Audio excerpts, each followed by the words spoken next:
جوابی الزامات آئیں گے اور پی ڈی ایم کا جو رہا سہا ایک اتحاد ہے وہ بھی بکھر کر رہ جائے گا۔ اب سوال کیا کیا گیا میاں نواز شریف سے؟ ان سے سوال کیا گیا کہ ہم نے سنا ہے، یہ ایک صحافی کا سوال تھا، کہ ہم نے سنا ہے کہ آصف علی زرداری نے اسٹیبلشمنٹ کے ساتھ ڈیل کر لی ہے اور آصف علی زرداری نے جان بوجھ کر پی ڈی ایم کی جو تحریک ہے اس کو سلو ڈاؤن کیا اور ایک پوری منصوبہ بندی کے تحت خود فائدے اٹھائے اپنے مقدمات میں۔ اور یہ جو آپ کو ہٹ کیا گیا ہے ڈائریکٹ، یعنی جس طرح سے آصف علی زرداری نے کہا کہ میاں نواز شریف واپس آئیں تو ہم اپنے استعفے جو ہیں ان کے ہاتھ میں دیں گے اور وہ ہمارے ساتھ جیل میں جائیں، اور جب تک وہ واپس نہیں آتے اس وقت تک جو ہے یہ تحریک آگے نہیں بڑھ سکتی، تو اس معاملے پر اس صحافی نے کہا یہ تو آن پرپز، ایسے لگتا ہے جان بوجھ کر آپ کو ہٹ کیا گیا ہے۔ تو اس پر میاں نواز شریف زیر لب مسکرائے اور انہوں نے کہا کہ میں اس معاملے کو بالکل اسی زاویے سے دیکھ رہا ہوں، بالکل اسی طرح دیکھ رہا ہوں جس طرح سے آپ اس معاملے کو دیکھ رہے ہیں۔ یعنی انہوں نے یہ مکمل تاثر دیا کہ جس طرح سے وہ صحافی یہ سمجھتا ہے کہ آصف علی زرداری کی اسٹیبلشمنٹ سے ڈیل ہو گئی ہے اور ایک ڈیل کے تحت آصف علی زرداری نے پی ڈی ایم کے اتحاد کو نقصان پہنچایا اور استعفوں پر رضامند نہیں ہوئے، میرا بھی پورا خیال یہی ہے اور پورا تاثر یہی ہے کہ جو اس صحافی کا تاثر ہے، یعنی اسٹیبلشمنٹ سے آصف علی زرداری نے کوئی ڈیل کر لی ہے۔ اب آپ کو بتاتے ہیں کہ حسین نواز بھی اس موقع پر موجود تھے اور وہ کس طریقے سے آپ کہہ سکتے ہیں کہ آصف علی زرداری پر انہوں نے اپنی ناراضی کا اظہار کیا اور آصف علی زرداری پر پھٹ پڑے۔ اور ساتھ ہی آپ کو یہ بھی بتاتے ہیں کہ یہ پی ڈی ایم کا جو اجلاس تھا اس کے اندر سے میڈیا کو خبریں کیسے لیک ہو رہی تھیں۔ ظاہر ہے کہ میڈیا جو ہے اس کی ایکسیس پی ڈی ایم کے اجلاس کے اندر نہیں تھی، یعنی یہ نہیں تھا کہ جب پی ڈی ایم کا اجلاس ہو رہا تھا تو میڈیا کے کوئی نمائندے اندر موجود تھے۔ اصل میں ہوا یہ کہ پیپلز پارٹی کی ایک رہنما ہیں، وہ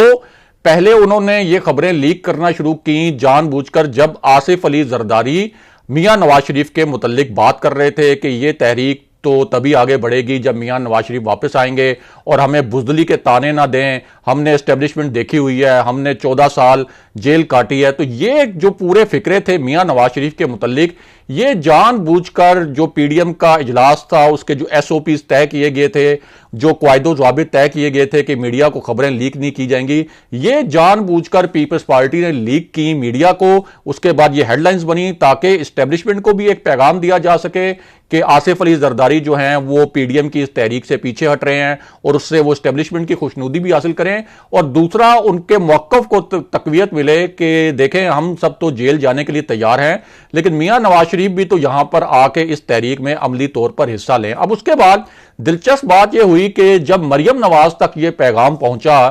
کہ میڈیا پر میاں نواز شریف کے حوالے سے اس طرح کی خبریں چل رہی ہیں کہ آصف علی زرداری نے انہیں بہت زیادہ تانے دیے اور ان کے اوپر بڑے تابڑ توڑ حملے کیے اور میاں نواز شریف خاموش بیٹھے رہے اور میاں نواز شریف جو ہیں بیک فٹ پر چلے گئے، تو اس کے بعد مریم نواز نے اسی وقت اپنی میڈیا ٹیم کو ہدایت کی کہ وہ بھی اس اجلاس کے متعلق خبریں لیک کریں، اور ہوا یہ کہ پھر مریم نواز کی ہدایت پر جو مسلم لیگ نون کا میڈیا سیل تھا اس نے یہ خبریں لیک کرنا شروع کر دیں کہ مریم نواز نے بڑے ہی تند و تیز آصف علی زرداری کو جواب دیے اور ان سے کہا کہ میرے والد نے جتنی جیل کاٹی ہے، جتنی لمبی جیل کاٹی ہے، جتنی سخت جیل کاٹی ہے، اتنی جیل تو کسی نے نہیں کاٹی اور ان کو پاکستان واپس لا کر قاتلوں کے حوالے نہیں کیا جا سکتے۔ اب مریم نواز نے اصل میں تو یہ ہدایت اس لیے کی تھی کہ آصف علی زرداری کا جو نیریٹو ہے اس کو کاؤنٹر کیا جا سکے، لیکن اس سے نقصان پی ڈی ایم کو اوورآل یہ ہوا کہ دونوں جماعتوں کے درمیان جو اختلافات تھے جو لیک خبروں کے ذریعے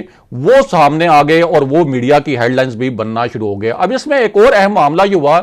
کہ آپ کو بتائیں کہ دو شخصیات اس اجلاس کے اندر سے ہی پہلے ہی بائیک آؤٹ کر کے چلی گئی تھی، یعنی مولانا فضل الرحمان نے تو پریس کانفرنس ادھوری چھوڑی اس وقت جب پی ڈی ایم کا اجلاس ختم ہو چکا تھا، لیکن اس سے پہلے بھی دو اہم شخصیات ایسی تھیں جو ابھی اجلاس چل رہا تھا تو وہ اسی وقت اس اجلاس کا بائیک آؤٹ کر کے وہاں سے چلی گئی تھی، اور ان میں ایک شخصیت ایسی تھی جو میاں نواز شریف کے ترجمان ہیں، اور جب آصف علی زرداری بار بار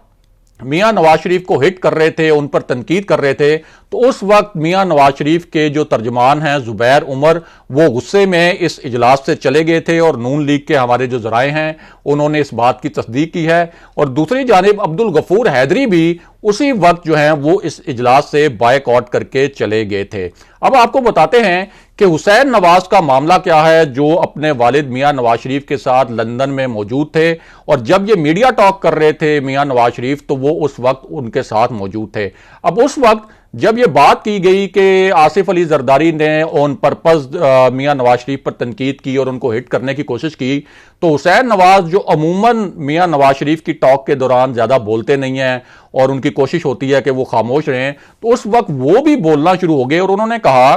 کہ